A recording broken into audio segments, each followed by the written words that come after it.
Hi friends, welcome to my channel. Today I will show you how to make rasgulla. To make this, first you have to boil milk. While the milk is boiling, add lemon juice.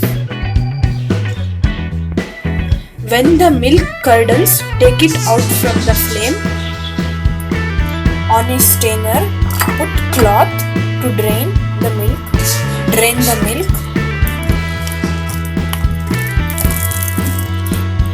Now pour some water.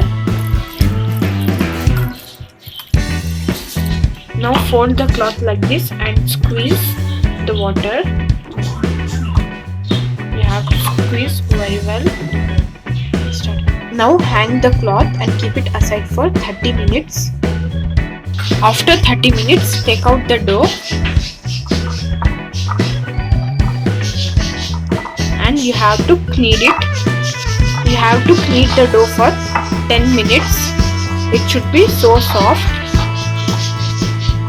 If you don't knead the dough well, the paneer balls will not come out perfectly. I had completed kneading my dough. Now you have to make small balls.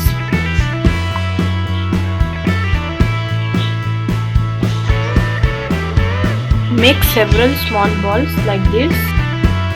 I had made several balls. My dough balls are ready. First on the stove and keep pan. Now add sugar.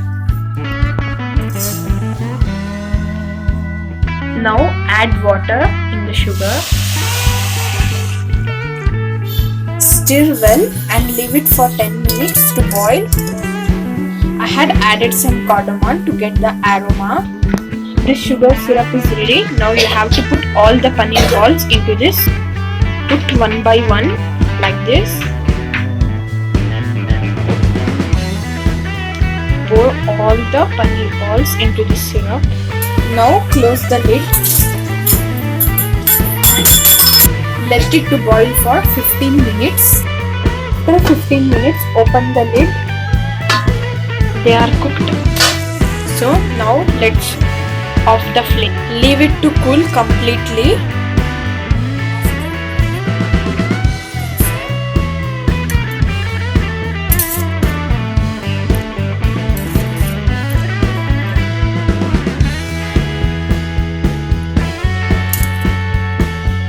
Garnish with powdered cardamom, and my yummy spongy juicy rasgullas are ready. Thanks friends, thanks for watching my video. If you like my video, hit thumbs up and subscribe to my channel for more videos and hit bell icon to get notified and share your opinions.